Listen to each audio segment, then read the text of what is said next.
As mannen door de ghetto's. It's part of life, bro.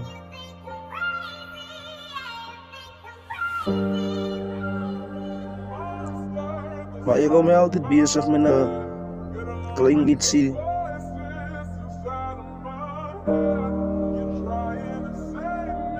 Maar ik hou van rap, man.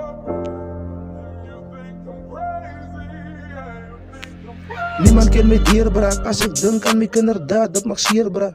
Maar vandaag als ik gewoon vrouw, mensen wil mij nog steeds zeer maken. Zeg mij, hoe kan ik het keren, braak? Niemand kent mij dierbraak. Als ik denk aan mijn kinderdaad, dat mag zeer braak. Dat mag zeer braak. Dat mag zeer braak.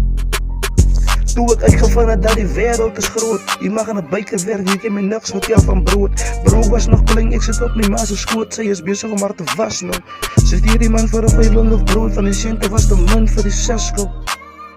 En nadat ze 200 een maand gepaid, het zijn man op vastgo. Van die tafel is leeg, bro. Ons allemaal ons struggle. Ons is klein en ons groei en ons hassel.